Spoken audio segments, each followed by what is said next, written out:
Jalan Setiabudi sudah mulai di hotmix, jalan Provinsi Jawa Barat, dari mulai Lembang dan nanti sampai batas jalan provinsi, yaitu Rumah Sakit Hasan Sadikin. Mohon maaf kalau dalam proses pengerjaannya banyak warga yang terganggu. Dan selanjutnya tahun depan kita akan fokus pada drainasenya, karena tahun ini tidak cukup waktu, yang kemudian pemasangan lampu dan pemasangan CCTV yang terkoneksi dengan baik. Terima kasih pada seluruh pembayar pajak yang telah membayar pajak kendaraan bermotor, dan pajaknya ini kami gunakan. Dan ini sisa jalannya yang belum di hotmix. Nanti sebentar lagi akan di hotmix, sehingga jalan menuju kota Bandung dalam keadaan mantap. Di daerah Papua pun harus ditanam kelapa sawit, supaya bisa Papua pun harus ditanam kelapa sawit supaya bisa menghasilkan juga. Kalian udah lihat belum Andovi bilang kayak gini? Jerome punya berapa followers? 9 juta followers. Yaudah. Oke, alternatifnya Jerome diem. Selamat, kalian telah menghilangkan orang yang mempunyai platform 9 juta untuk bersuara.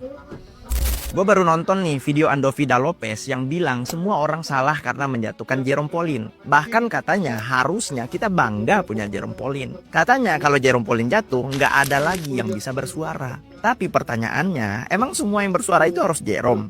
Mari kita bahas.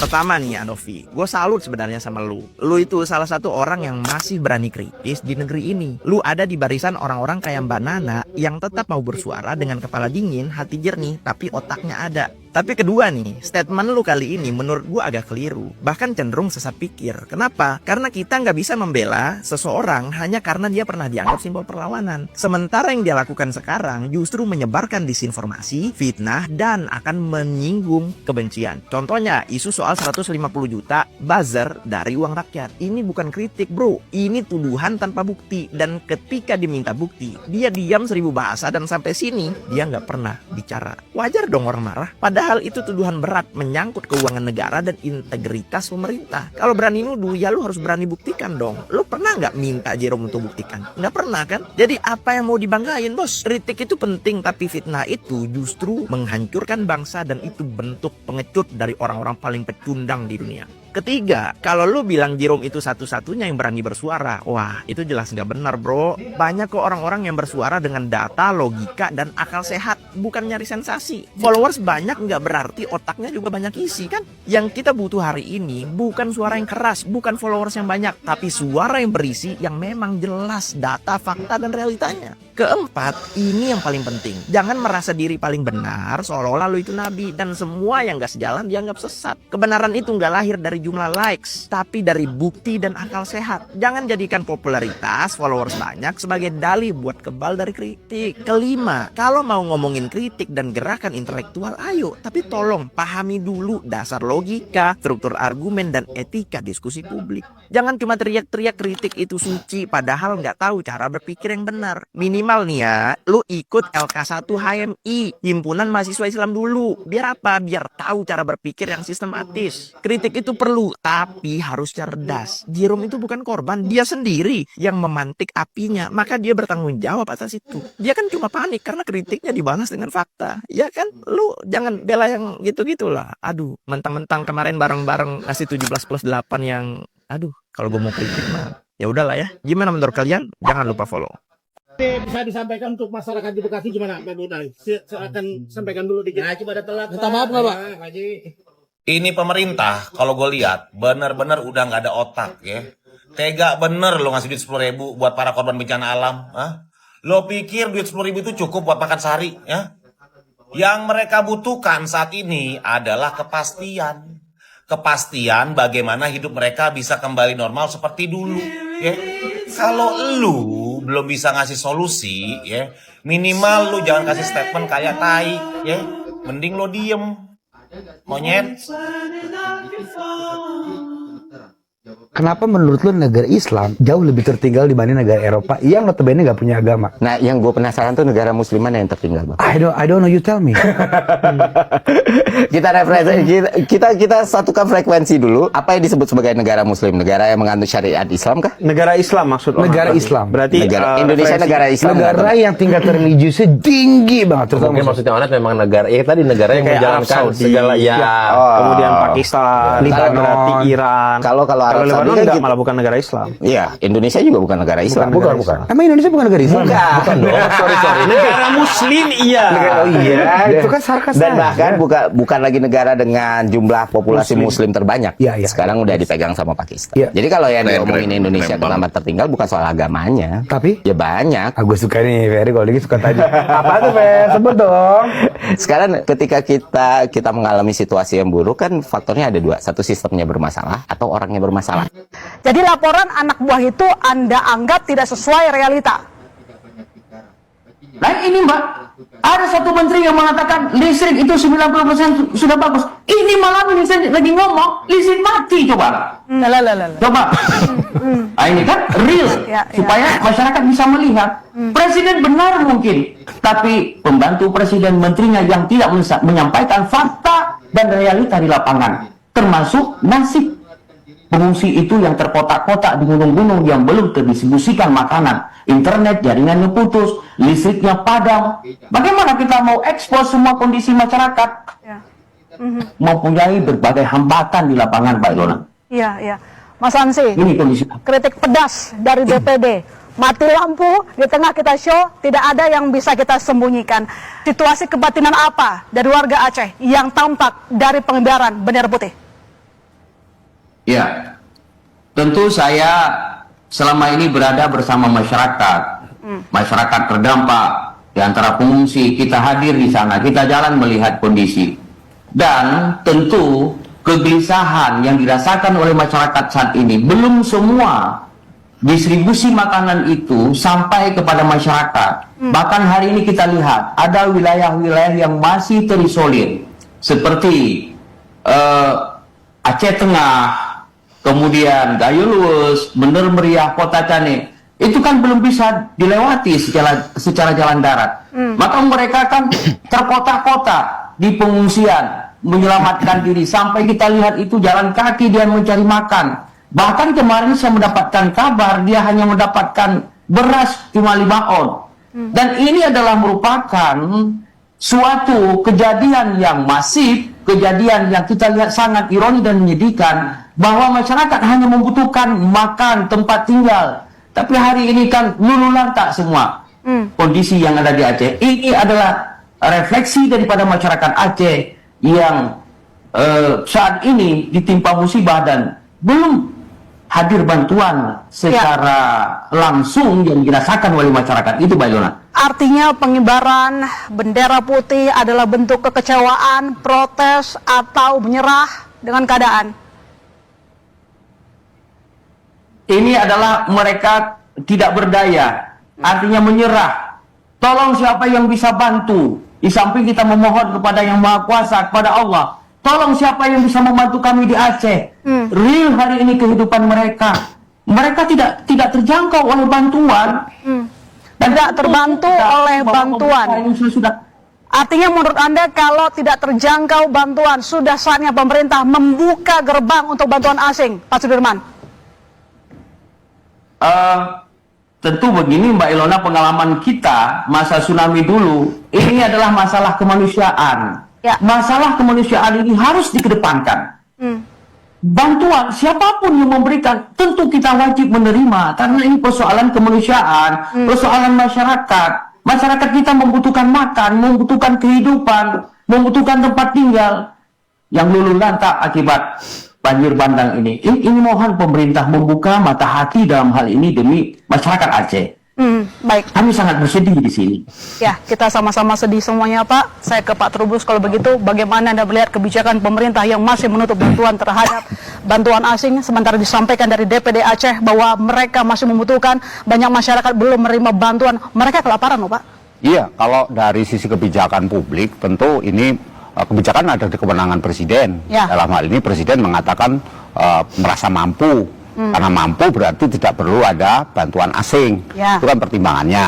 Akan tetapi kalau melihat realitas yang ada, nah ini kan persoalannya kalau bantuan itu kaitannya adalah soal kemanusiaan itu disebut. Karena kemanusiaan berarti urusannya adalah dengan realitas yang ada di lapangan.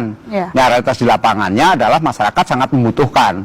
Nah, karena itu menurut saya kebijakannya memang pemerintah bisa saja dasarnya karena kedaulatan dan undang-undang yang memang menentukan untuk itu, tetapi bisa saja kemudian ada persoalan akuntabilitas. Nah, kalau akuntabilitas berarti pemerintah harus mempertimbangkan apa yang terjadi di lapangan. Dalam hal ini ya membuka dengan cara seperti yang pada umumnya dilakukan. Karena sebelumnya bukan hal yang baru, ini dulunya sudah pernah kita pas saat di Palu, kejadian di Palu kita juga menerima bantuan gitu. Jadi hal ini tidak ada sesuatu yang baru gitu. Artinya sesuatu yang aneh juga enggak gitu. Nah, cuman persoalannya kemudian ketika pemerintah mengatakan belum bisa menerima, nah ini kan sesuatu yang sifatnya kebijakan sudah bersifat top down gitu. Jadi karena top down sebagai pegangan, maka yang ada masyarakat hanya pasrah menerima, kan artinya kita menunggu negara bagaimana istilahnya kan dua hal itu, satu soal rekonstruksi, yang kedua soal rehabilitasi dengan anggaran yang sudah disebutkan sampai 60 triliun itu. Nah ini kan hal-hal yang harusnya segera menjadi pertimbangan ketika memang tidak mampu atau memang tidak bisa dilakukan, ya harusnya diberi penjelasan. Jangan sampai masyarakat kemudian bereaksi sendiri-sendiri yang pada akhirnya mempengaruhi trust masyarakat terhadap pemerintah yang ada dalam hal penanganan ini. Artinya mana dulu yang kita dahulukan, kemanusiaan atau otoritas? Kalau dalam konteks ini, karena ini sifatnya bencana itu kan istilahnya darurat atau juga force majeure, ya kan, berarti yang harus didahulukan ya kemanusiaannya, karena ini kan persoalannya bagaimana menyelamatkan. Nah, kalau kita lihat pemerintah sudah berupaya untuk melakukan berbagai hal, memang karena cakupan wilayah yang terdampak itu sangat luar biasa, maka yang terjadi kemudian ketika berusaha untuk menyelamatkan masih banyak daerah yang terisolir. Sampai hari ini masih ada yang belum menerima bantuan, masih belum tersentuh kesehatan, apalagi kesehatan juga nggak ada, obat-obatan juga nggak ada, dan berbagai hal sama apalagi air bersih, hal-hal itu padahal ini sudah 1 bulan. Akan tetapi persoalannya kemudian ketika otoritas mengatakan bahwa ini sesuatu dalam kebijakan publik ini memang istilah politik kembali saya, ya artinya ya itu sesuatu yang harus diterima, bahwa hal ini harus sesuatu yang diterima, masyarakat harus pasrah apa kata otoritas. Memang seperti itu, tetapi ini soal kemanusiaan. Kalau begitu nanti berkepanjangan, artinya kemanusiaannya itu menjadi hal yang sangat kompleks, karena itu menyangkut bagaimana para masyarakat, itu artinya korban, itu dihadapkan oleh kesulitan yang berkepanjangan, yang harusnya inilah kemudian pemerintah cari solusi. Pemerintah itu pengertiannya tidak hanya pemerintah pusat, karena di Undang-Undang 24 ada pemerintah daerah yang tanggap darurat di situ, bertanggung jawab artinya untuk kabupaten kota, plus di atasnya adalah provinsi. Nah ini bagaimana mereka duduk bareng, karena kalau masyarakat kan tahunya kami menerima bantuan, kami menerima segera ditolong. Nah ini persoalannya dari sisi publiknya, maka segeralah kemudian pemerintah harus istilahnya cawe-cawe segera mengatasi semua, dan bantuan yang istilahnya mau dikasih dari negara lain ya seperti biasa kita negara juga membantu negara lain ya. Terima saja. Biasa saja gitu yang kita terima gitu. Baik, Mas Danang. Penderitaan berkepanjangan membuat masyarakat di Aceh mengibarkan bendera putih. Sementara bantuan belum merata, asing nggak boleh kasih, belum diterima lah begitu. Bagaimana benang merahnya Anda melihat dengan kebijakan yang diambil oleh pusat? Ya, ini jelas sekali tampak betapa kacau balau nih manajemen bencana. Banyak kontradiksi dan kacau balauan. Padahal sebetulnya kita punya banyak pengalaman, kita punya banyak praktek terbaik ya, karena tsunami Aceh itu kan kita relatif dianggap berhasil gitu. Ada banyak orang yang dulu terlibat di Aceh mestinya dilibatkan. Kita nggak tahu nih siapa yang mengkoordinir penanganan bencana ini. Ini yang saya lihat ini kan lebih kepada pemerintah menjadi tampak marah-marah gitu, dikritik tidak bisa gitu ya, ditunjukkan persoalannya seperti menafikan ada persoalan dan simpang siur semua ini. Dari pernyataan menteri satu dan menteri yang lain itu simpang siur. Ini artinya bahwa memang harus ada yang mengkoordinir semuanya, termasuk juga urusan dengan bantuan luar negeri. Ini akan pada masa darurat ini kan yang utama adalah paling cepat. Siapa yang paling cepat bisa mendistribusikan bantuan ke yang paling membutuhkan. Ingat ya, korban terbesar itu bukan hanya pada saat banjirnya, tapi setelah banjirnya ini justru masa kritis. Jadi Anda melihat tidak ada komando yang tepat dalam menangani bencana saat ini? Tidak ada komando di lapangan, ini kelihatan sekali. Maunya Pak Prabowo presiden mau mengemando sendiri, tapi kan tidak jalan gitu ya. Dan saya kira ini persoalan yang menurut saya sangat serius karena sepertinya pemerintah mau ambil sendiri ini ya. Jadi agak sensitif ketika kemarin ada influencer Ferry Irwandi bahwa bantuan ini ada sebagian yang marah-marah, ada menteri yang nggak terima gitu ya. Lalu kemudian ketika tadi sore ada konferensi pers dari Sesnek, sepertinya juga kurang happy dengan partisipasi masyarakat gitu ya, diminta membantu tapi bantunya sekedar kasih informasi gitu ya, padahal masyarakat ingin membantu, banyak negara ingin membantu, banyak organisasi ingin membantu, tapi seperti dibatasi. Intinya maunya ini negara yang memberikan bantuan, tapi faktanya kan tidak mungkin dengan skala bencana yang sangat luas seperti Jadi ini. dengan bencana sejak tanggal 28 November kemarin, masalahnya masih banyak. Seperti tadi Bapak dari Aceh sampaikan, masih terjadi hingga hari ini. Masih terjadi hingga hari ini. Jadi simpulannya, haruskah memang bantuan asing kita buka saja? Bukan cuma nasional atau asing, siapapun yang paling cepat bisa mendistribusikan bantuan. Asing pun tidak masalah, dalam negeri juga tidak masalah, karena yang paling cepat itu yang paling cepat gitu. Baik, Mas Iwan, bagaimana melihat sikap pemerintah melihat bencana dari tanggal 28 November sudah proper atau belum? Masih banyak yang perlu dikoreksi, ditambah sekarang masyarakat di Aceh mengibarkan simbol bendera putih. Ya, sebenarnya saya melihat memang ada kesalahan komunikasi dari awal. Dari pas bencana itu terjadi, itu kan yang muncul duluan adalah Kepala BNPB memberikan komunikasi yang itu membuat marah masyarakat. Kemudian ada beberapa pejabat dan menteri juga memberikan pernyataan tidak sesuai dengan apa yang di lapangan. Itulah yang kemudian membuat publik seperti antipati apa yang dilakukan oleh pemerintah hari ini. Tetapi kalau kita membaca apa yang dilakukan oleh Pak Presiden Prabowo Subianto, menyatakan bahwa Indonesia mampu menangani bencana ini, harusnya memang ini kan semacam ada gap antara apa yang dinyatakan oleh Presiden Prabowo, kemudian bermunculan di bawah itu fakta-fakta melalui media sosial dan lain-lain. Itu adalah fakta yang agak kontradiktif dengan apa yang dinyatakan oleh Presiden. Tetapi menurut saya memang jalan tengahnya harus kemudian, saya dari awal sudah menyarankan harus ada satu posko media center, atau disitulah sumber informasi di bencana itu, di lokasi bencana, yang kemudian menjadi sumber informasi, kemudian menjadi sumber aspirasi. Jadi ketika ada masalah seperti ini, langsung kemudian, maksud saya, itu ditangani oleh pemerintah pusat. Ada yang berkantor di sana. Jadi menurut Anda butuhnya posko atau statusnya yang dinaikkan? Kalau masalah status menurut saya belum tentu juga langsung, misalnya pembangunan jembatan misalnya. Kalaupun statusnya status bencana nasional, tetapi kalau proses pembangunannya tetap menjalani seperti itu, saya kira tidak berpengaruh juga. Yang penting menurut saya, bagaimana pemerintah hari ini kalau mengklaim bahwa di lapangan sudah maksimal, sudah kerja dari hari pertama sampai sekarang, itu sebenarnya harus ditunjukkan. Ditunjukkan dalam arti bukan hanya klaim-klaim, tetapi yang Anda lihat sekarang ini pernyataan pemerintah itu klaim aja, nggak sesuai sama yang lapangan. Simpulan Anda? Ya, menurut saya seperti itu. Karena kita melihat fakta tadi, itu kan perwakilan daerah juga mengatakan seperti itu. Tetapi terkait dengan bencana ini dikaitkan dengan bencana nasional, saya kira kalau Presiden juga sudah menyatakan seperti itu kan tidak sembarangan juga, karena Presiden menerima laporan dari pihak-pihak yang terkait, dari daerah, kemudian dari para menteri dan lain-lain, dan di situ pun ada kritik masyarakat kemarin terkait dengan bagaimana informasi yang masuk pada Presiden. Itu kan ada beberapa kritik juga kemarin terkait dengan informasi yang masuk. Keren banget. Nah, solusinya apa? Menurut saya memang harus ada pihak pemerintah pusat, entah itu menteri yang langsung bisa direct dengan Presiden, sehingga informasi di lapangan real time. Jadi ada aspirasi, langsung dibikinkan semacam laporan harian.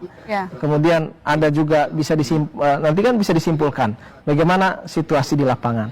Tetapi sejauh ini memang saya ingin mengatakan bahwa yang dilakukan pemerintah hari ini memang kalau seperti klaim Pak Prabowo itu saya setuju, sudah berskala nasional sebenarnya. Penanganan bencana yang dilakukan oleh pemerintah pusat. Oke, baik, saya ke Pak Sudirman.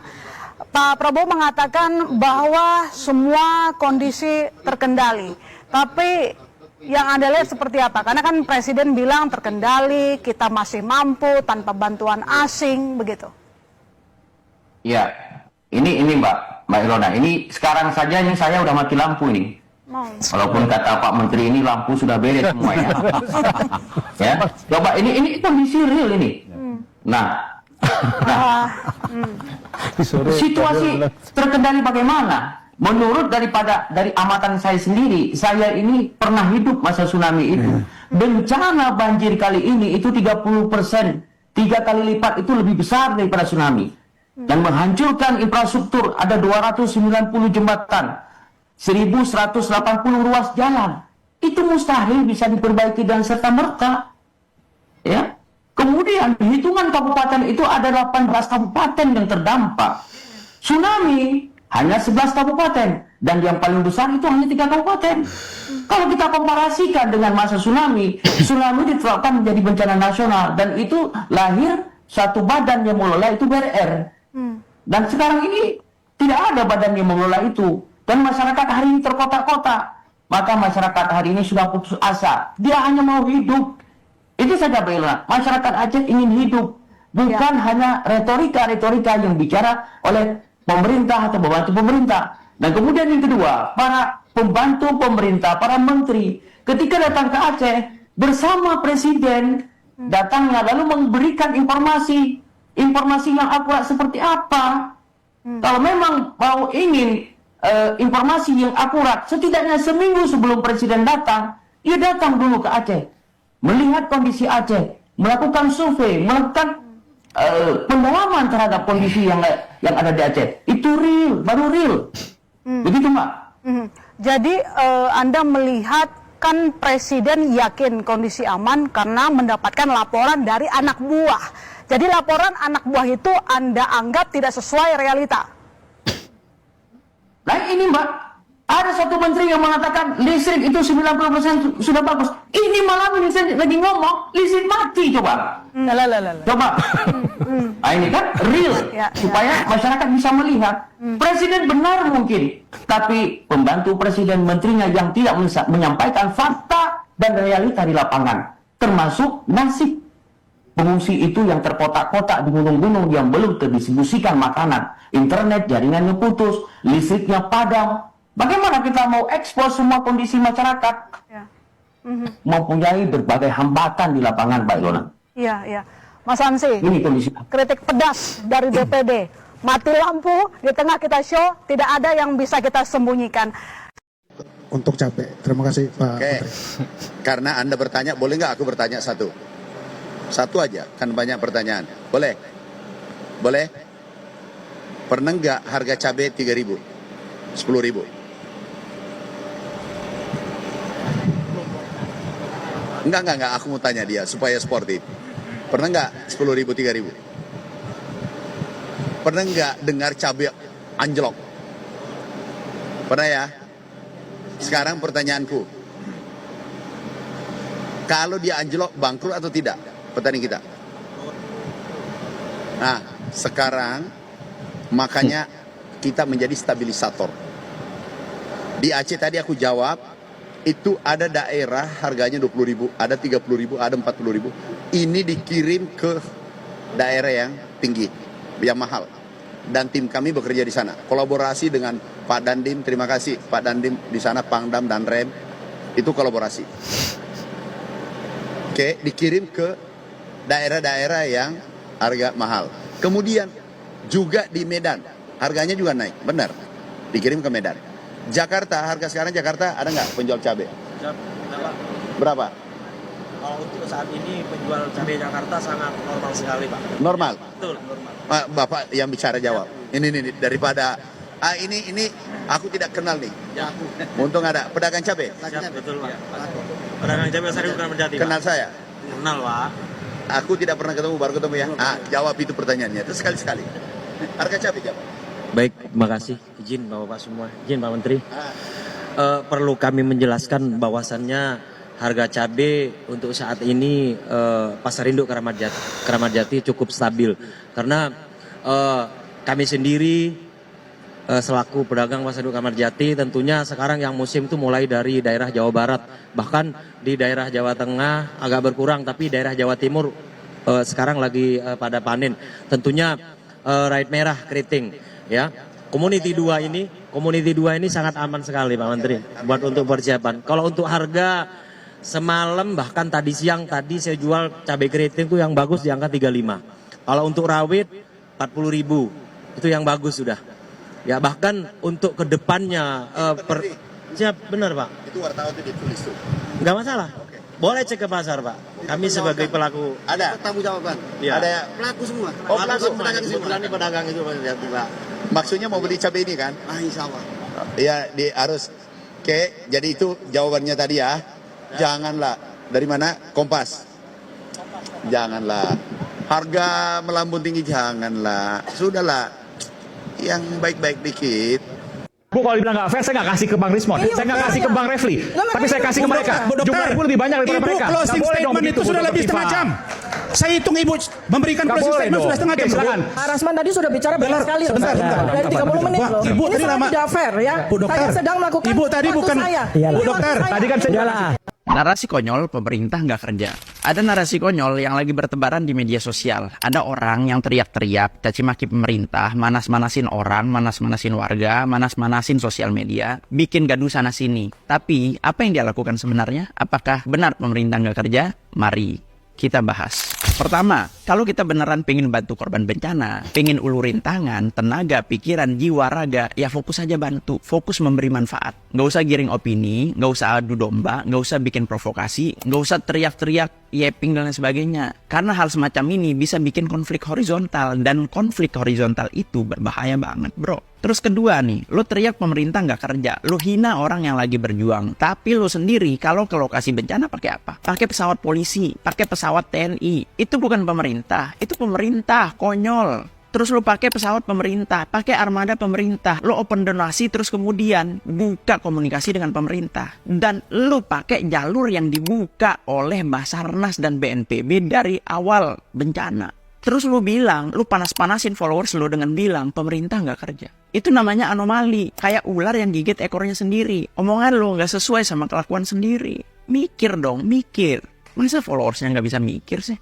Apa jangan-jangan emang nggak bisa mikir? Ketiga, di luar sana, Basarnas, BNPB, TNI, Polri, mereka nggak tidur siang malam, buka akses, evakuasi korban, distribusi logistik, jaga keamanan, 24 jam bos. Gua ada di lokasi, gua keliling Aceh, ada di lokasi, gua lihat mereka banting tulang siang malam nggak tidur. Bayangin, bahkan mereka bekerja sebelum kamera datang, jauh sebelum orang-orang datang, bikin konten dramatis, terus manas-manasin banyak orang. Jadi tolonglah, nggak usah sok jadi pahlawan, nggak usah sok paling berjasa. Kalau mau berbagi, berbagilah dengan hati, bukan dengan kebencian, bukan dengan memecah belah bangsa saat kita sedang berduka. Kalau lagi duka, jadilah pelipur. Kalau lagi sulit, jadilah solusi. Berbagilah dengan santun, dengan hati, bukan dengan amarah, apalagi menebar kebencian. Itu sesat. Gimana menurut kalian? Jangan lupa follow. Menyelidiki tentang kayu gelondongan di 2001 silam, hingga dibacok 17 kali. 4 jari putus, tangan kanan cacat permanen, dan seluruh tubuh dijahit hingga 350 jahitan. Abi Kusnonakran, beliau hanya seorang jurnalis daerah yang memilih melakukan hal paling berbahaya di negeri ini. Seperti sekarang saya tuh jengkel apa? Damkar itu kalau ada yang kebakaran kan kedengaran tau ngoang gitu ya. Lah saya hitung ya. Paling cepat setengah jam. Padahal api sudah menyala entah sampai kemana. Jadi kok nggak dibenerin gitu loh.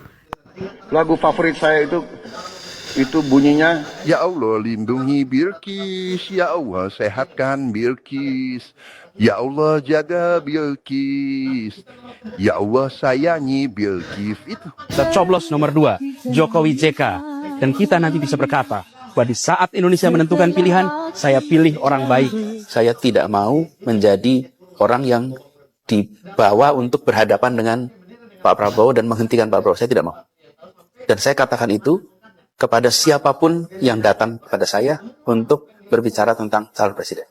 Nah, saya tidak ingin menjadi orang yang dicatat, yang nanti anak saya dan anak-anak saya akan ingat itu. Nah, saya tidak mau menjadi orang yang mengkhianati, menikam pada orang yang dulu sudah bekerja membantu. Tidak jujur, tidak amanah, berarti tidak bisa dipercaya dan mengingkari hal-hal yang telah disepakati. Tidak memegang komitmen dan janji-janjinya. Selamat malam semuanya. Izin bertanya, ini debatnya lumayan seru banget, apalagi bahasnya lumayan berat ya Pak.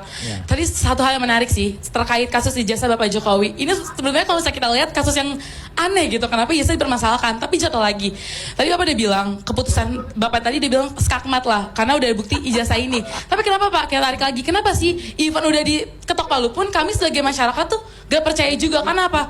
Kenapa sih Pak di sini? Sampai tanyain apa? Prosesnya lama sekali. Kenapa kita cuma terkait ijazah aja? Itu sangat susah sekali untuk kita lihat. Yang pertama itu. Kedua, kenapa UGM nih sebagai topik utama kita lah, kenapa dia nggak langsung mengeluarkan statement resmi nih? Seakan-akan kita sebagai masyarakat awam masih bertanya-tanya, apa sih ada di sini, tekanan politik apa yang dapat dari UGM misalnya, tekanan politik apa sih yang sebenarnya ijazah ini kenapa nggak ditunjukin? Kalau misalnya alasannya rahasia dan lain-lain ini, sedangkan kan kita lihat masyarakat udah pencar-pencar lah, bahkan Bapak Roy pun yang mengajukan ini jadi terkesan pencemaran nama baik karena udah selunyam ini. Kenapa dari pihak Jokowi ini nggak langsung nunjukin loh ke kita? Karena even Pak, karena walaupun udah ketuk palu, udah terbukti, kita sebagai masyarakat pun hukum tuh udah kayak ya udah kita tahu banget hukum gimana di Indonesia. Itu sih saya nanya kenapa kita lama banget. Namanya siapa? Nama saya Keisha dari Fakultas Hukum. Iya, Universitas Sahid, betul. Mantap pertanyaannya. Ditujukan untuk kuasa hukum Jokowi. Oh, ke Bang Rifai. Oke, terima kasih Keisha. Applause. Intinya adalah bahwa Pak Jokowi itu alumninya dan sudah diberikan ijazahnya. Gak ada. Maksudnya pintar Pak Rida. Kaos skakmat dia. Oke. Pakai mic, Pak. Pakai mic. Boleh pakai mic? Pakai mic, Pak. Pakai mic. Boleh pakai mic. Kampus saya itu kemarin sempat ada terkait alumni kami juga yang bermasalah. Tapi kampus kami langsung ngeluarin SK kalau misalnya dia tuh nggak lulus, bikin secara tertulis, ada tulisannya kop surat kampus kami, terus dari humasnya jelas di Instagram resmi kami. Nah maksud itu dan komen pun banyak banget terkait kasus ini berkaitan. Oke, baik. Tanya sih Pak. Oke, terima kasih. Luar biasa nih Pak.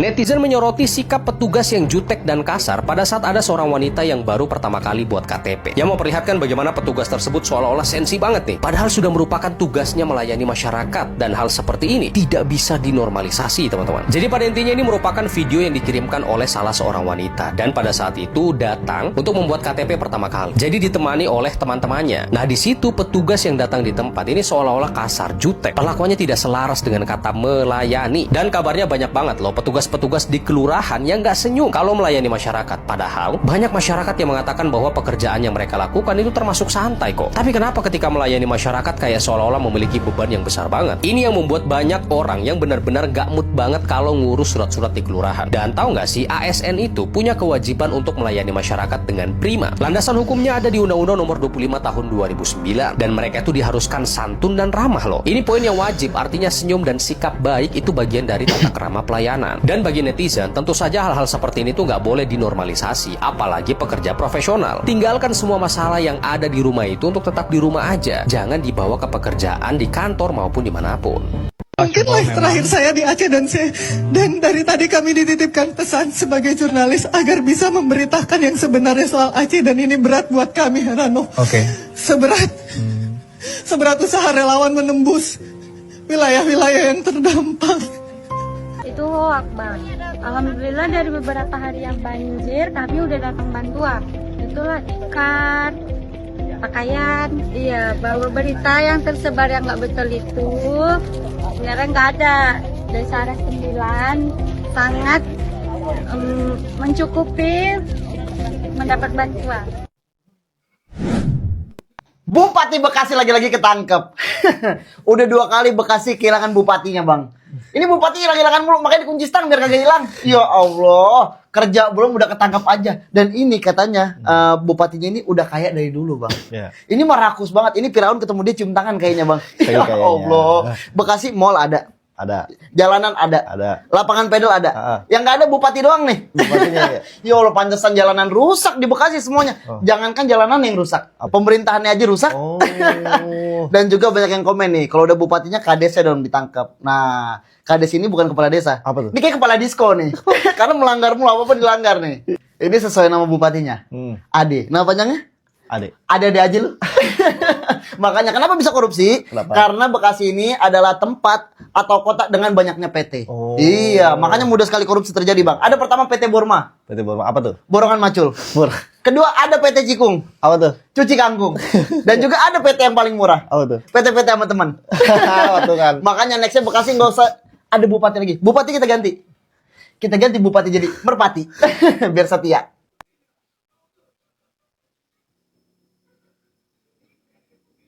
Bocor, rekaman CCTV memperlihatkan Ridwan Kamil dan Aura Kasih di sebuah hotel hebohkan publik. Isu panas mendadak viral di tengah kabar perceraian Ridwan Kamil dan Atalia Paratia yang menyeret nama Aura Kasih. Hal ini terungkap lewat unggahan akun @novella_putri. Disinilah pro kontra mulai memanas. Sebagian netizen menilai penutupan komentar adalah hal wajar, bentuk perlindungan diri dari serangan digital yang berlebihan. Namun, kubu lain menilai sebaliknya, bagi mereka menutup kolom komentar justru memantik tanda tanya besar. Kalau tidak ada apa-apa, kenapa Aura Kasih harus menutup komentar? Di era transparansi, Diam seringkali ditafsirkan macam-macam seolah dia adalah pelaku. Berawal, RK sempat merekomendasikan Aura Kasih sebagai calon anggota legislatif hingga perselingkuhan keduanya berjalan rapi menyeruak ditemukan sang istri Atalia Paratia. Mengejutkannya lagi, adanya CCTV yang menunjukkan pertemuan keduanya di sebuah hotel. Aura Kasih kini lantas memilih menghindari polemik dengan menutup kolom komentar akun Instagramnya. Di saat Aura Kasih tersandung dugaan perselingkuhan dengan Ridwan Kamil, hingga beredarnya CCTV keduanya pun ramai mencuat.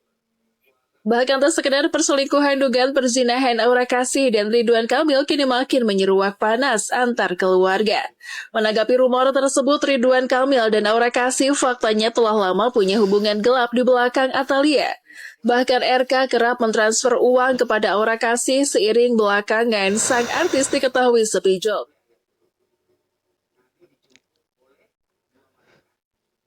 Atalia sekilas turut bongkar isi chat Aura Kasih dan Ridwan Kamil, suaminya.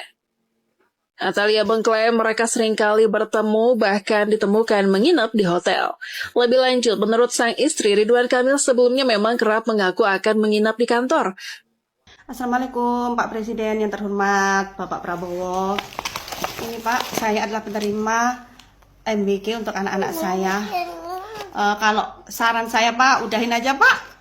Saya tahu Pak, saya berterima kasih Bapak menepati janji Bapak melakukan makan gratis untuk anak-anak, tapi yang di bawah itu jadi lahan basah Pak. Ini dapat 2 hari Pak, 2 hari.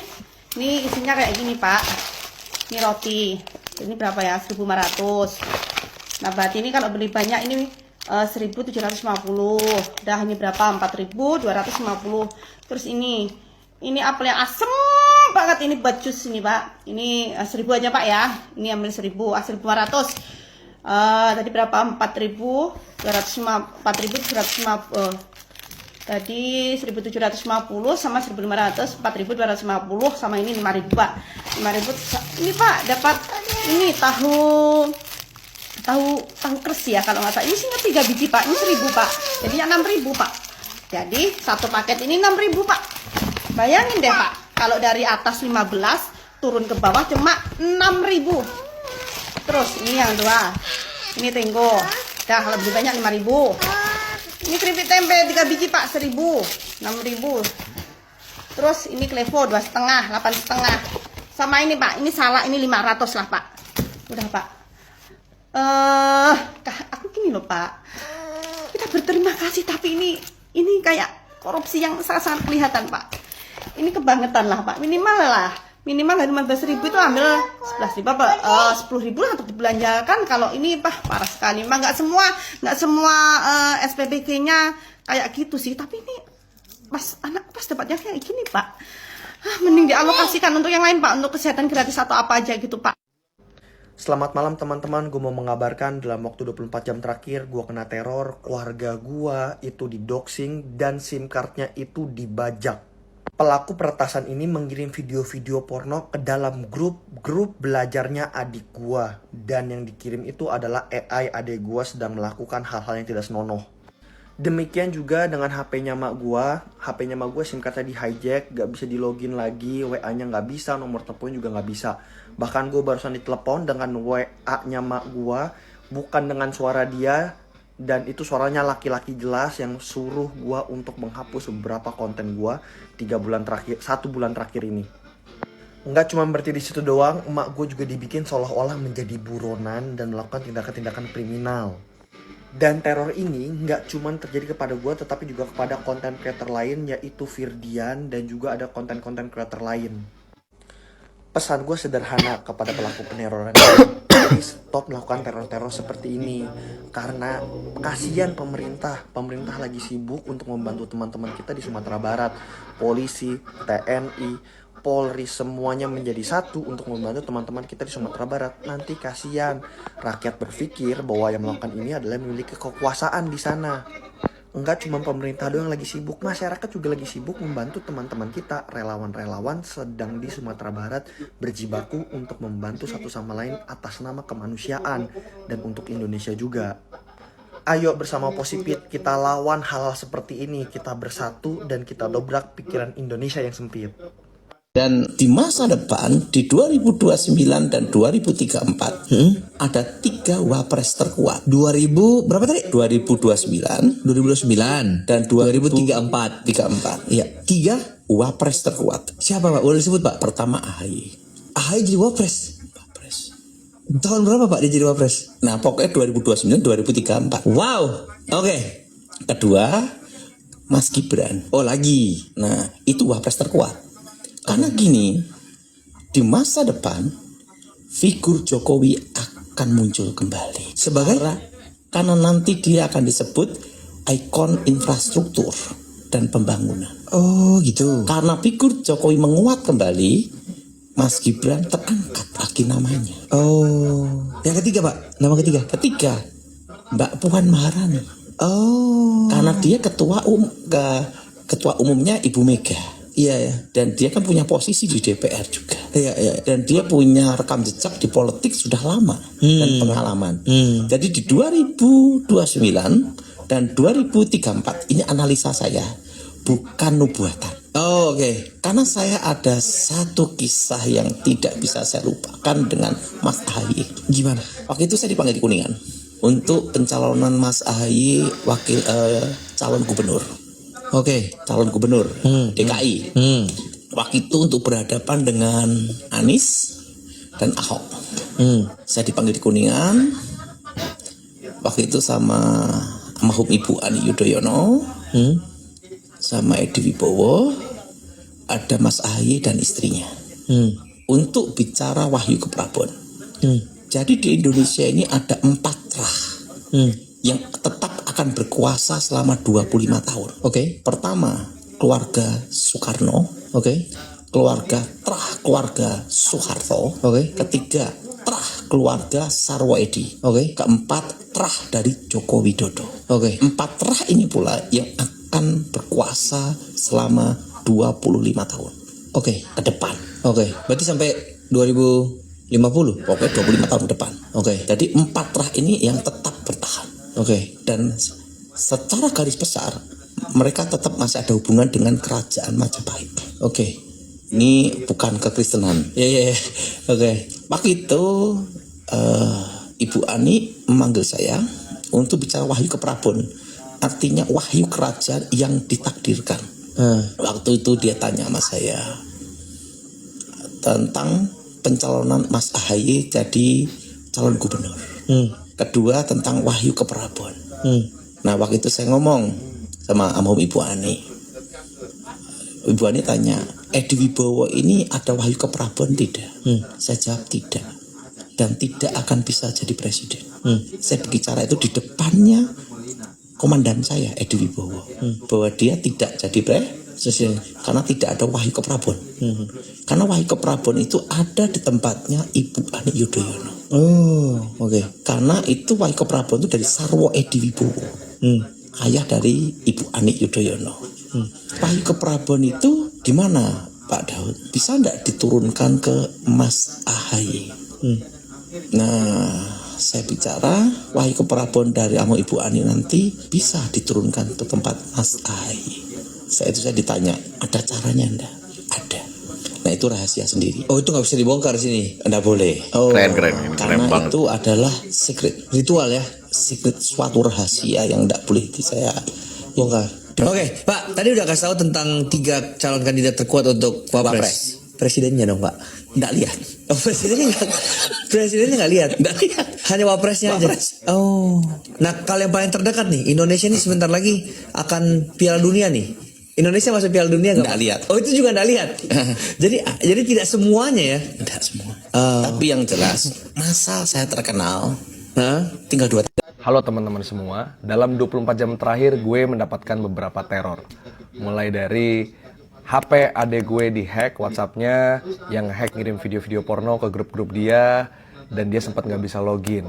Kemudian ada upaya login kepada keluarga gue yang lain, walaupun gagal.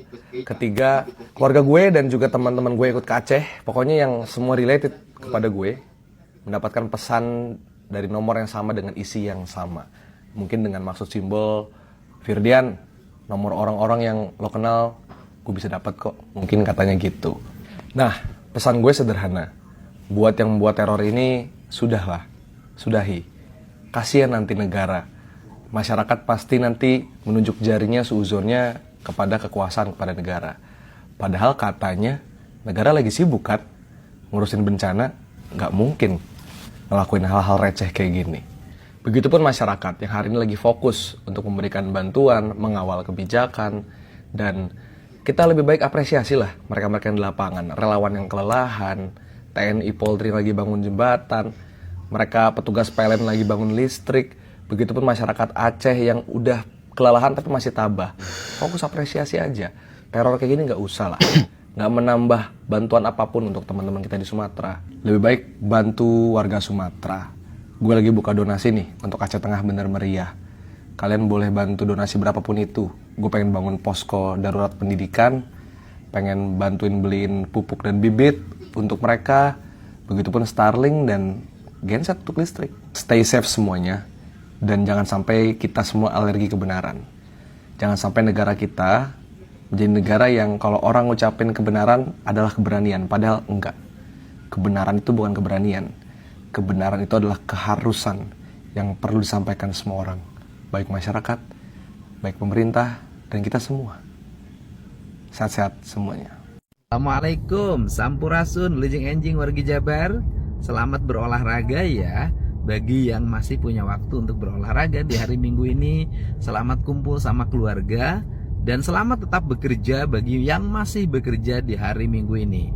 Semoga pagi hari ini pagi yang membawa kecerahan, kebahagiaan, dan tetap pagi yang punya harapan.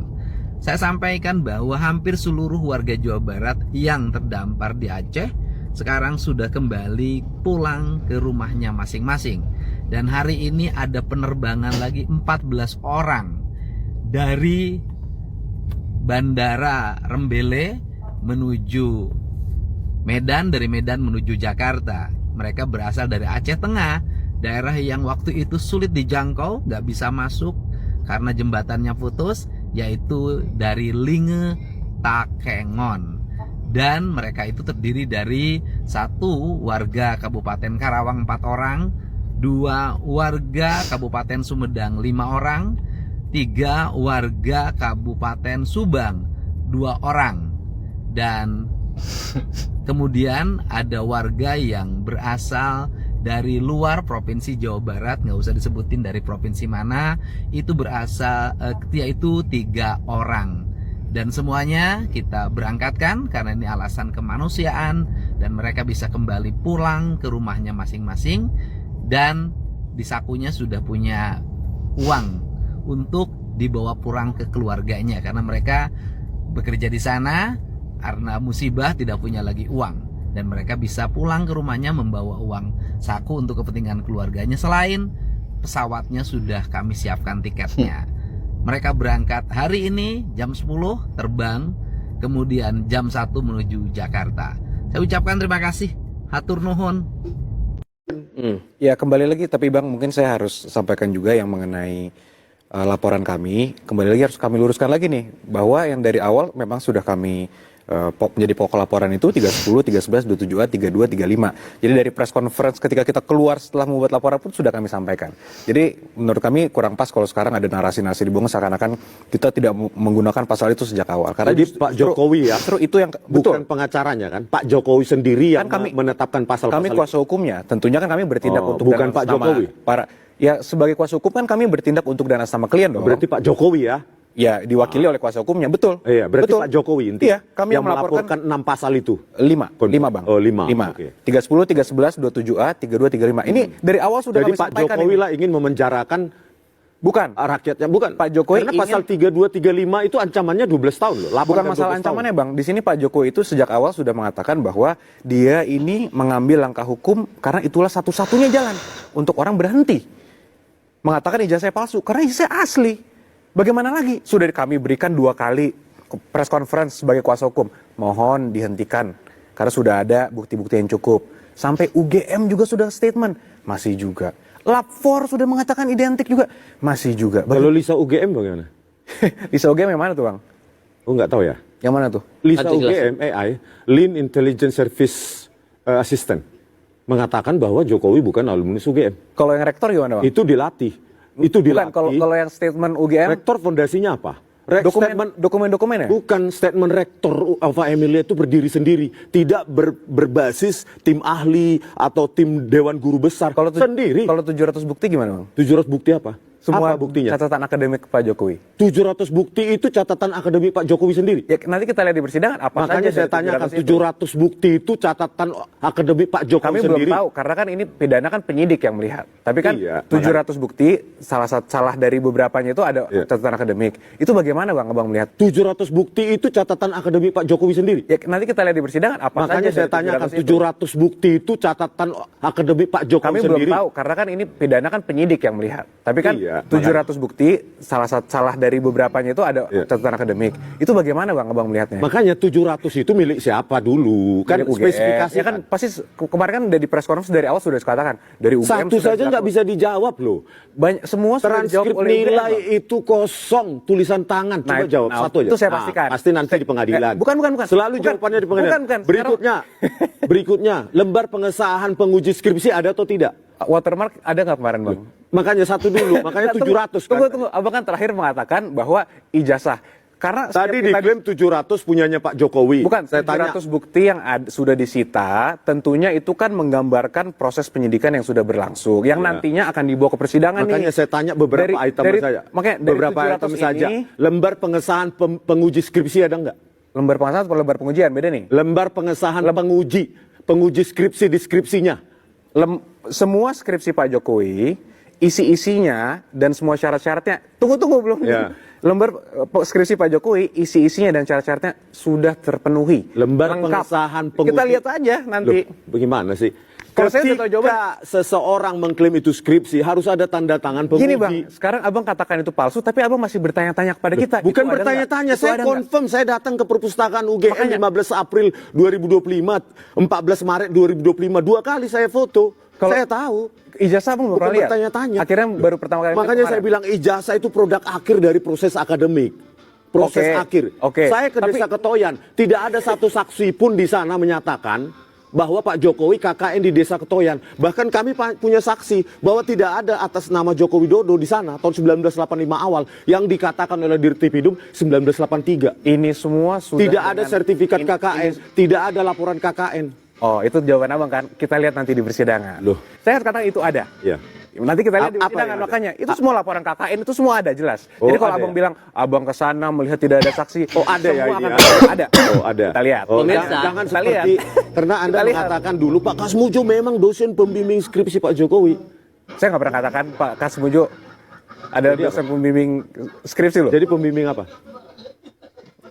Pak Kasmujo, saya nggak pernah bilang. Berarti Pak Kasmujo dosen pembimbing Akademik. Akademik ya? Akademik. Oh gitu. Iya. Tahun 2017 dikatakan Pak Jokowi? Enggak, dia nggak. Pak Jokowi tidak pernah mengatakan. Nah ini Nah, logika. coba kita lihat. Logika Gini, Bang. berpikir Anda Kita statement itu sudah bolak-balik. Terima kasih Pak Kasmujo. Betul. Saya bisa menyelesaikan skripsi saya. Ya. Ya, bolak-balik. Betul. Terima kasih Pak Betul. Kasmujo. Betul. Saya bisa Betul. menyelesaikan skripsi saya di jurusan teknologi kayu. Itu mengatakan apa? Saya itu, abang pernah kuliah pasti kan? Abang memiliki dosen pembimbing akademik nggak? Dulu. Itu perlu dijawab nggak? Iya, pernah nggak? Punya kan? Makanya, abang ngapain? sering Saya ketemu pernah nggak? kuliah, Iya, jelas. Sering ketemu nggak sama dosen pembimbing akademik? Untuk apa saya ditanyakan? Iya, makanya saya mengatakan Pak Jokowi mengatakan saya sering ketemu dosen pembimbing akademik, salahnya di mana? Oh, Kenapa? gitu, Emang Pak iya. Jokowi mengatakan Pak Kasmujo adalah dosen Dan pembimbing semua skripsi. penulis Tidak pernah. Dan semua Nggak, penulis. abang harus fair dong. Pernah nggak Pak Jokowi? Enggak, mengatakan? bentar dulu Nggak, saya tanya. Abang fair dulu. Saya tanya pernah dulu. tidak Pak Jokowi berita mengatakan, semua baik online maupun berita televisi menyimpulkan Pak Kasmujo, mereka tulis Pak Kasmujo adalah dosen pembimbing skripsi Joko Widodo. Coba cek berita online. Berita online, saya bukan naik berita online, Bang. Pak Purbaya siapkan 60T untuk pulihkan Sumatera. Dari efisiensi dana rapat nggak jelas. Ini menarik nih. Saya pas baca ini, otak saya nge-lag dikit. Soalnya emang biasanya ada pejabat kita yang rapat-rapat nggak jelas. Dan ketika itu semua ditotalin, rapat nggak jelas ini bisa makan duit negara 60 triliun. Masa sih pejabat kita ada yang sezolim itu? Nggak mungkin lah. Nggak mungkin. Saya mengecek CNBC dan Kompas. Ternyata beritanya beneran. Kita baca. Pemulihan bencana Sumatera butuh 51 triliun. Purbaya bilang, kita ada 60 triliun. Menteri Keuangan kita bilang, tenang aja urusan anggaran. Beliau akan mengatur anggaran dengan baik. Caranya dari motong kegiatan-kegiatan dan rapat yang nggak jelas. Netizen komen, jangan terlalu mantap Pak, nanti banyak yang nggak suka. Sekarang tahu kan sekaya apa negara kita sebenarnya? Sekaya ini Indo sebenarnya. Tapi kalian ngerti kan kenapa nggak maju-maju? Sekarang pertanyaannya, emang berapa sih anggaran yang dikeluarin tiap pejabat rapat-rapat begini? Kita baca, Menkeu atur tarif hotel rapat menteri hingga PNS maksimal 9,3 juta per malam. Ini berita bulan Juni 2025, berarti sebelum Pak Purbaya menjabat. Karena beliau menjabatkan dari bulan September 2025. Tapi kalau kita baca di artikel ini, kita jadi tahu kalau pejabat rapat-rapat begini bisa ngabisin anggaran sampai 9,3 juta per malam per orangnya. Semua tergantung daerahnya, tergantung jabatannya juga. Bisa kamu baca di artikel kumparan yang ini. Tidaknya ada harapan lah ya. Soalnya Pak Purbaya bisa mangkas anggaran buat rapat-rapat nggak jelas. Kalau menurut kamu gimana? Saya mau denger. Jadi seperti itu perannya. Dia kadang meminta sendiri, kadang juga menjadi perantara orang yang akan memberikan kepada ADK itu melalui saudara HMK gitu, seperti itu. Pihak yang terlibat dibahas seperti itu. Nah, yang ditetapkan hari ini adalah yang sudah memenuhi kecukupan alat buktinya. Jadi yang tadi kita sampaikan ada berapa ya? 3 orang ya, saudara ADK, HMK, dan saudara SRJ. Nah, seperti itu. Jadi yang sudah memenuhi kecukupan alat bukti 3 orang tersebut. Salah satunya adalah HMK. Ini yang menjadi pertanyaan berikutnya ya dari Mas Mario. HMK itu apa perannya? Dan juga dari Mas Jaki ya. HMK itu perannya itu sebagai perantara. Jadi ketika SRJ ini ya diminta, nah HMK juga minta gitu. Minta kadang-kadang tanpa pengetahuan dari ADK, HMK itu minta sendiri gitu. Minta sendiri, bahkan tidak hanya ke SRJ. Tadi kan ada pertanyaan dari Mas Jaki juga ya, ada yang beberapa disegel itu, ya minta ke SKPD itu gitu. Jadi beliau jabatannya memang kepala desa, tapi yang bersangkutan itu adalah orang tua atau bapaknya dari bupati gitu. Ya. Jadi seperti itu perannya. Dia kadang meminta sendiri, kadang juga menjadi perantara orang yang akan memberikan kepada ADK itu melalui saudara HMK gitu, seperti itu. Nah, itu yang informasi yang berhasil kami peroleh dari keterangan para saksi maupun tersangka, dalam ini saudara SRJ, yang menyatakan seperti itu pergerakan uangnya gitu. Jadi HMK sendiri ya mungkin karena orang melihat bahwa yang bersangkutan ada hubungan keluarga gitu kan ya. Jadi bisa melalui HMK gitu. Orang juga pendekatan melalui HMK gitu, seperti itu. Itu ya.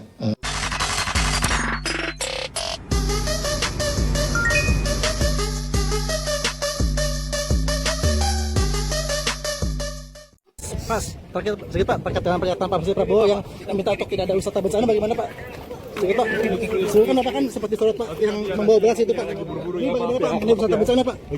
Apakah ada imbauan pada depan Pak untuk tidak menjadikan daerah wisata bencana Pak? Maaf ya. Mas Zulhas, terkait dengan pernyataan Pak Prabowo tadi Pak, tidak boleh foto-foto, tidak dijadikan wisata bencana Pak. Perlu ditanggapi nggak Pak? Kesempatan sudah Pak, sempat viral Pak. Mas Zulhas sedikit Pak. Tanggapan Pak mengenai wisata bencana Pak? Makasih ya. Satu lagi ya, kerja. Makasih ya. Imbauannya mungkin Pak ke depan. Saya tanya kepada Pak Luhut, siapa yang ngotot untuk memberikan tambang? Dikatakan ada seorang menteri yang ngotot memberikan tambang. Nah, mungkin saya akan ini akan sedikit kontroversial atau sedikit terlalu terbuka, tapi saya rasa saya perlu menyampaikan. Sebelum saya kesini tadi siang, saya ditelepon oleh Pak Luhut Panjaitan. Lalu diajak makan siang dan cerita-cerita ya tentu tentang perkembangan politik nasional, tapi juga termasuk apa yang terjadi di tubuh NU. Ada satu hal yang menarik yang beliau katakan, yang saya ingin ceritakan kepada kita semua, tentu dengan seizin beliau. Jadi beliau menyatakan, sejak awal saya tidak setuju ormas itu diberi tambang. Sejak awal, maka itu saya nggak mau tanda tangan, kata Pak Luhut. Karena saya ini punya tambang, saya tahu susahnya mengelola tambang itu seperti apa. Ya, tetapi inilah seruan moral, inilah perasaan kegelisahan saya yang saya rasakan. Saya mohon maaf, saya terbuka mengungkapkannya di titik ini. Yang lebih saya khawatirkan lagi adalah bahwa saya tanya kepada Pak Luhut, siapa yang ngotot untuk memberikan tambang? Dikatakan ada seorang menteri yang ngotot memberikan tambang. Nah, ternyata sekarang ada beberapa teman-teman wartawan mengatakan bahwa menteri itu memberikan izin tambang untuk ormas-ormas keagamaan yang berafiliasi dengan partainya.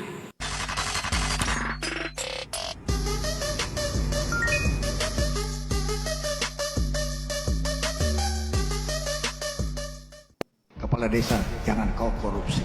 Kalau ada pejabat negara yang korupsi, kasih tahu, bawa datanya, bawa fotonya. Ini Pak orangnya, kita pasti ambil tindakan tegas. Lawan itu korupsi, lawan itu ilegal. Kepala desa tidak boleh diam terhadap penyimpangan-penyimpangan yang terjadi di Republik ini. Ini adalah komitmen Presiden.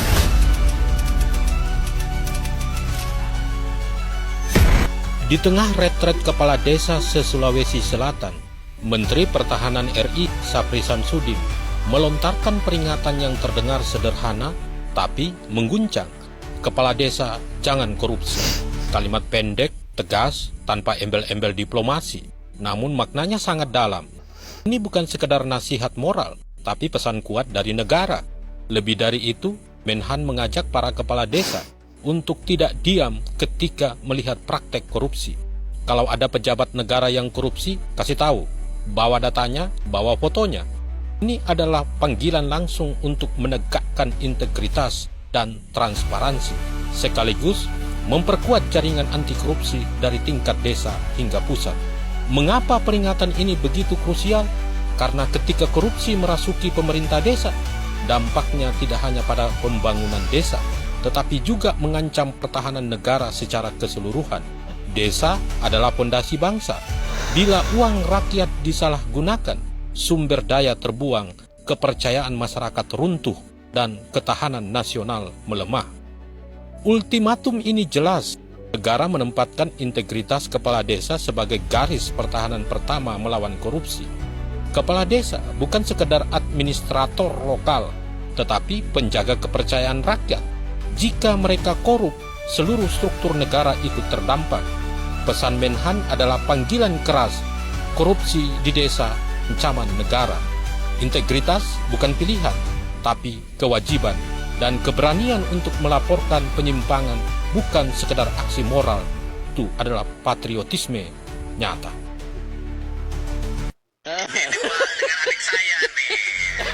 Udah, nggak usah kegirangan dulu, ya kan? Coba perhatikan baik-baik. Dia itu dari partai apa? Dari partai Red Bull. Dan kita sudah tahu selama 10 tahun berkuasa bagaimana trik-intrik politik partai Red Bull ini. Yaitu apa?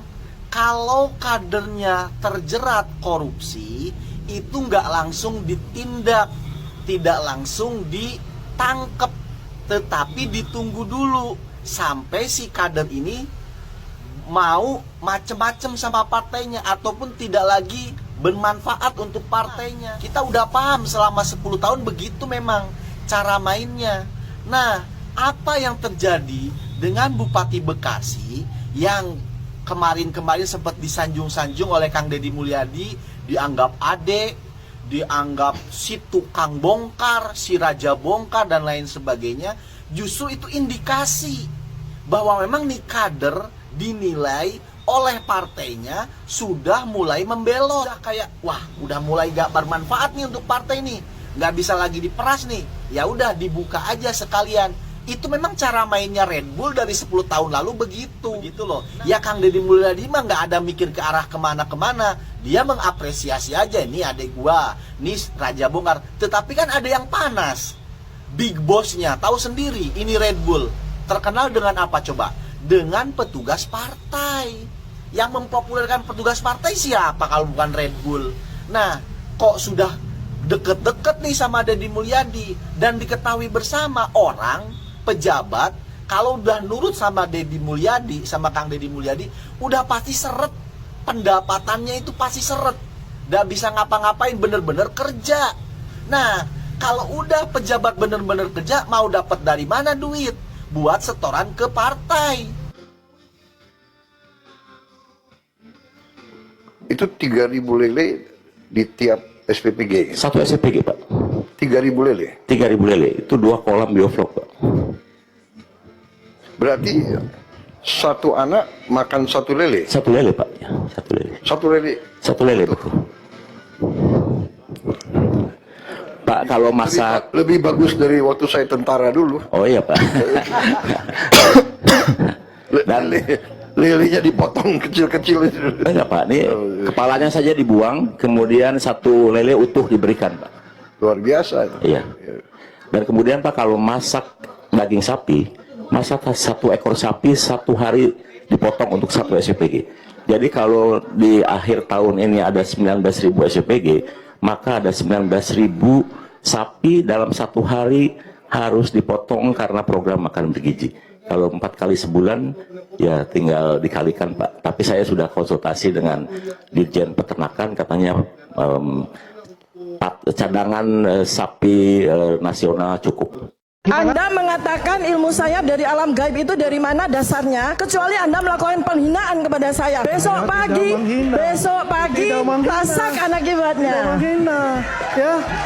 Pasal 32, 35, dia melakukan edit manipulasi, rasakan akibatnya. Yang jelas di sini adalah Kalau saya lelaki, apa saya yang malu. telah dilakukan Kalau saya oleh lelaki, saya malu Polda menghina Metro wanita. Jaya Kalau saya dengan lelaki, saya gelar malu perkara menghina wanita. Ini khusus sangat ini memalukan menyatakan orang ini, ya. bahwasanya telah diberi kesempatan secara konstitusi kepada pihak tersangka ini untuk mengajukan keberatan itu. Gila banget guys, coba lihat setahun menjabat Bupati Bekasi Ade Kuswara rutin minta ijon proyek hingga tembus 9,5 miliar. Gila banget, belum setahun sudah hampir 10 miliar. Lihat mukanya guys, ini pakai peci. Menurut kalian gimana guys? Ini katanya guys, menjabat 2024 sampai 25 udah sembus segini. Ini gila sih, tikus, iblis lapar. Korupsinya gede banget, belum juga setahun. Kira-kira hukuman apa yang setimpal untuk bapak-bapak ini? Coba cek di kolom komentar, tulis sebanyak-banyaknya. Jangan lupa follow ya. Oke, kita diskusi bareng.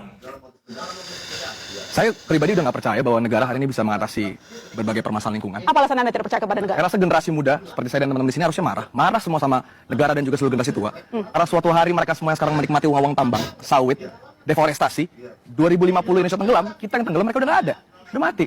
Jadi kami rasa kami layak marah hari ini. Kami hidup masih lama, kebagian duitnya enggak, ikut tenggelam iya. Kami layak marah, kebagian duit enggak, ikut tenggelam iya. Ya kurang lebih provokasi yang dilontarkan oleh si konten kreator di dalam salah satu acara TV lah ya.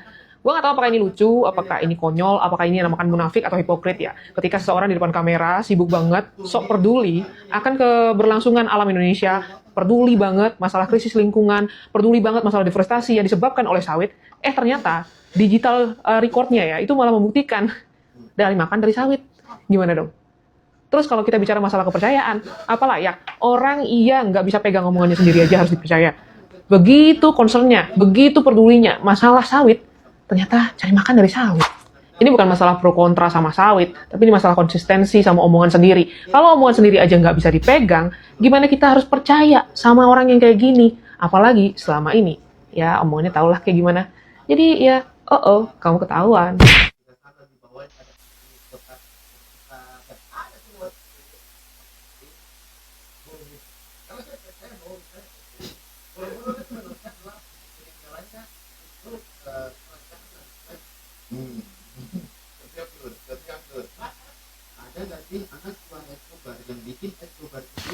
Baik, cukup teman-teman. Silakan.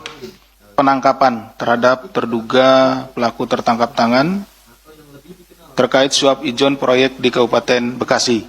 8 pihak tersebut yakni Saudara ADK selaku Bupati Kabupaten Bekasi periode 2025 sampai dengan saat ini, Saudara HMK selaku Kepala Desa Sukadami, Kecamatan Cikarang Selatan sekaligus ayah dari Bupati Saudara ADK, kemudian Saudara SRJ swasta, Saudara BNI pihak swasta juga, kemudian Saudara IC pihak swasta, Saudara ASP selaku pihak lainnya, keren ACP pihak lainnya, dan yang ke-8 adalah Saudara AKM pihak lainnya.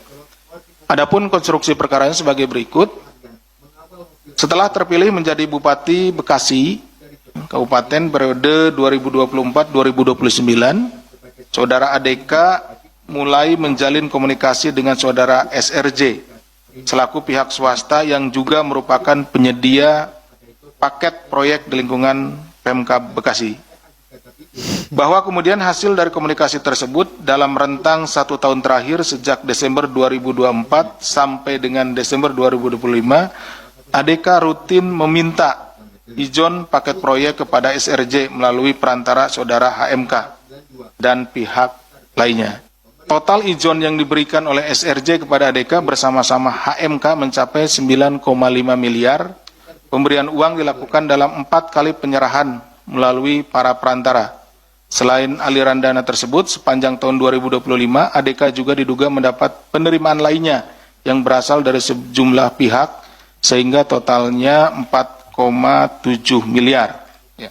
Dalam kegiatan tangkap tangan ini, KPK turut mengamankan barang bukti di rumah ADK berupa uang tunai 200 juta, di mana uang tersebut merupakan sisa setoran ijon keempat dari SRJ pada ADK melalui para perantara.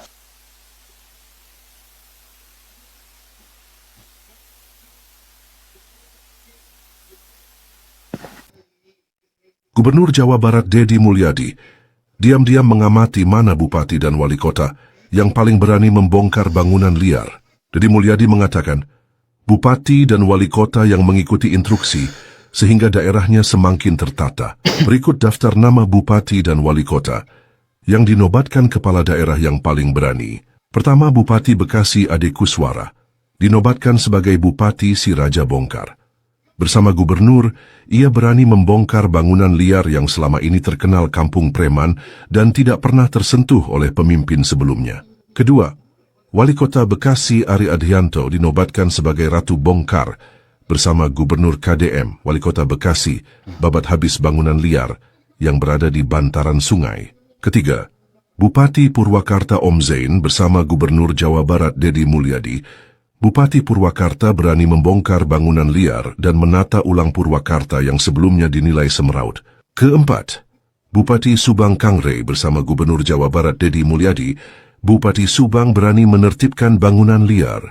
Kelima, Bupati Bogor Rudi Susmanto bersama Gubernur Deddy Mulyadi. Kabupaten Bogor saat ini sudah mulai tertata, bangunan liar sudah mulai diratakan. Itulah 5 nama bupati dan wali kota yang paling berani. Bagaimana menurut kalian? Coba tulis di kolom komentar. Saya curiga, jangan-jangan ini virusnya ada hubungannya dengan impor daging. Ya kan? Jangan-jangan ada hubungannya impor daging dari negara yang sudah terpapar, kemudian diambil dagingnya, dikirim ke sini. Nah, harus diumumin yang impornya siapa. Biar kita ini publik tahu, publik tuh jangan diajarin, dibodohin terus gitu loh. Ini kesalahan negara impor daging berdampak pada hancurnya tata kelola peternakan di Indonesia. Umumin, biar publik tahu. Dan siapa yang bertanggung jawab terhadap ini mundur dari jabatannya karena Anda sudah menghancurkan masa depan peternakan di Indonesia.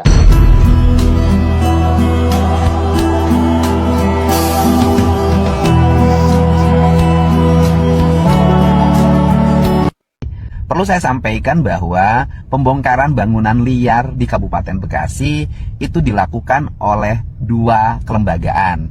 Yang pertama oleh pemerintah Provinsi Jawa Barat, dan setiap bangunan yang dibongkar pemiliknya itu memang mendapat kompensasi dalam bentuk bantuan uang untuk membuka usaha baru di tempat lain atau mencari kontrakan baru.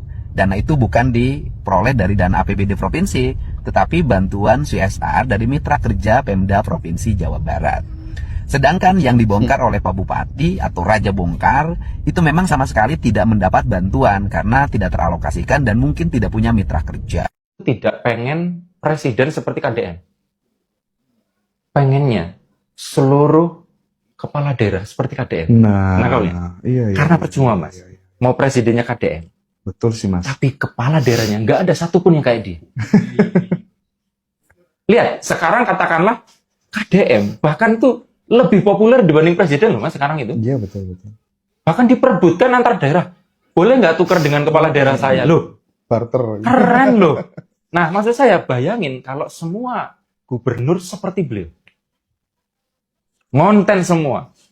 Dengan adatnya masing-masing. Iya ya Mas ya. Justru itu persoalannya adalah kita itu punya presiden hebat, kepala daerahnya nggak hebat. Saya ditelepon banyak pimpinan kepala negara yang ingin kirim bantuan. Saya bilang terima kasih. Concern Anda, kami mampu. Banyak yang menghujat pemerintah karena menolak bantuan asing saat bencana. Namun ingatkah kalian, saat tsunami di Aceh, Australia memberi bantuan? Namun tak lama kemudian, mereka meminta hukuman mati pada gembong narkoba dari negaranya yang tertangkap di Indonesia dibatalkan dengan mengungkit bantuan masa lalu. Pemirsa, Wakil Presiden Yusuf Kala berjanji akan mengembalikan dana bantuan berupa uang yang diberikan Australia saat tsunami Aceh. Mungkin Prabowo paham pahitnya sejarah itu. Beliau tidak ingin kedaulatan kita digadaikan hanya demi alibi bantuan. Bantuan asing itu tidak selamanya gratis. Suatu saat akan ada tagihan yang harus dibayar. Selagi kita mampu, kita berdiri di atas kaki sendiri. Karena harga diri bangsa tak bisa dibeli dengan bantuan manapun. Kasus Teradron ini pihak kepolisian sudah menyampaikan bahwa ada indikasi kuat merupakan kesengajaan. Tidak bisa bahwa yang bersangkutan hanya dijerat dengan pidana atas kelalaian yang menyebabkan kematian. Teradron adalah suatu perusahaan yang bekerja terkait pendataan geospasial dengan kantor pusatnya bukan di Indonesia, didirikan 2016 di Jepang, dan ini seperti franchise-nya yang juga beroperasi kurang lebih di tahun yang sama untuk Indonesia, dan 2019 berganti nama menjadi Teradron Indonesia.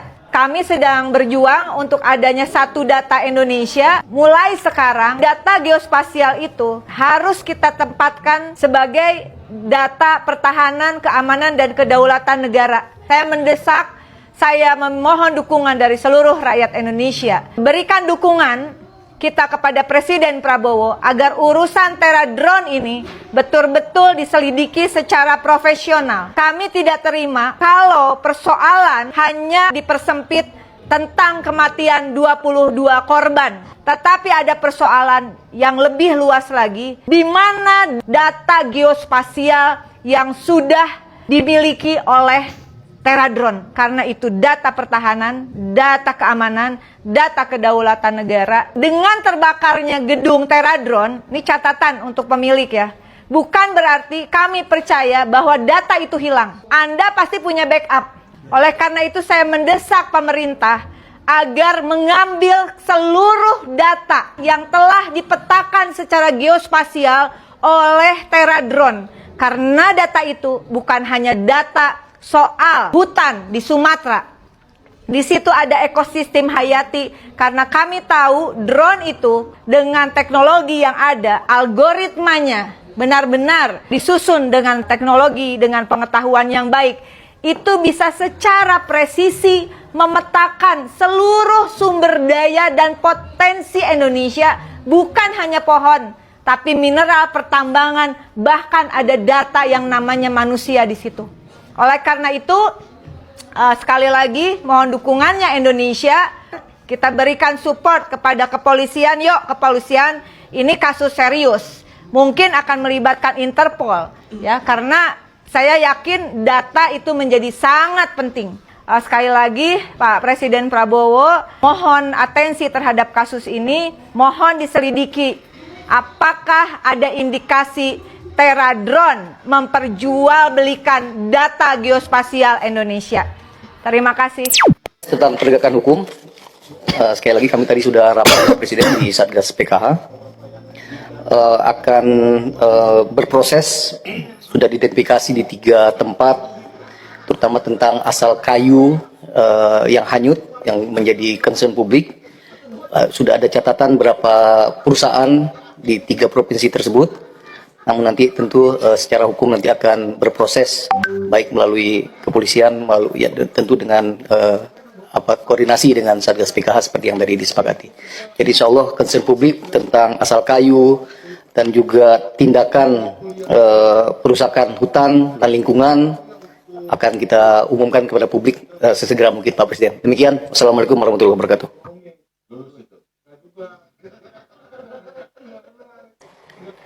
Selanjutnya dipersilakan Bapak Kepala Badan Gizi Nasional, untuk nanti berikutnya Pak Mendik Daspen dan Mendikti. Pak Kepala Bagian dipersilakan. Sebelumnya ya, saya mau langsung tanggapi Menteri Kehutanan. Jadi sebagaimana yang kemarin kita sudah bicarakan, segera diverifikasi, diperiksa, diaudit semua perusahaan yang memegang konsesi yang tidak mentaati peraturan itu ditindak, ya, dilihat seberapa besar pelanggarannya dan itu dicabut. Ya, yang sudah Anda cabut kemarin itu 22 ya. 22 Pak, tapi ini masih bersifat nasional. Di Sumatera sendiri 116.000 Pak. Yang terkait dengan banjirnya nanti dikoordinasikan dengan Satgas PKH Pak, tapi tadi mungkin tidak bisa diekspos ke publik pada saat ini. Baik, tapi terus bekerja seperti perintah Bapak Pak. Oke, jadi jangan ragu-ragu kalau Anda perlu bantuan personil untuk investigasi, minta saja nanti ke KL lain, ya. Minta mungkin bantuan Polri, TNI, atau KL lain. Sekali lagi, siapa yang melanggar, kita langsung tindak, kita cabut. Kalau tidak salah, sampai hari ini kita sudah cabut 4 juta hektar. Ini yang 22 itu termasuk 4 juta itu. Izin Pak, beda itu yang 4,2 itu penertiban sawit dalam kawasan Bapak. Ya. Ini PBPH Pak, perizinan berusaha di kawasan hutan Pak. Oh, sudah cabut 1 juta lagi berarti. Sudah jadi 1,5 juta Pak. Sudah 5 juta yang kita cabut. Ya, pokoknya jangan ragu-ragu. Ya, siapa yang melanggar langsung kita cabut. Ya, terima kasih. Assalamualaikum, sampurasun, lujeng enjing warga Jabar dan seluruh warganet dimanapun berada. Pagi hari ini kami menyampaikan bahwa warga Jawa Barat yang sudah bisa terangkut angkatan pertama 47 orang, Kemudian angkatan kedua hari ini sudah kami berangkatkan pagi hari ini itu sebanyak 19 orang dan nanti siang sebanyak 25 orang. Dan masih banyak lagi terutama yang ada di Takengon yang di balik bukit. Kami belum bisa mengaksesnya ke daerah tersebut. Tetapi ke Linge kami kemarin sudah berkirim paket bantuan 1 truk Brimob dan dikawal dan insya Allah sampai ke lokasi. Selanjutnya mengenai keluhan adanya warga di Jawa Barat atau bisa jadi warganya bukan warga Jawa Barat yang mengalami gangguan kejiwaan, sebenarnya sudah ada quick responnya. Silahkan apabila menemukan orang yang mengalami gangguan kejiwaan di wilayah Jawa Barat untuk menghubungi nomor 081 222 499 550. Silahkan hubungi 081 222 499 550. Nanti warga yang mengalami gangguan kejiwaannya yang terlantar di mana saja akan dijemput. Pada siapapun, tenang saja. Kami akan mengerjakan seluruh pekerjaan dengan baik. Untuk wilayah Jawa Barat tetap kami layani. Saudara kita yang di Aceh tetap kita bantu. Dua-duanya kita bisa berjalan tanpa harus saling mempertentangkan.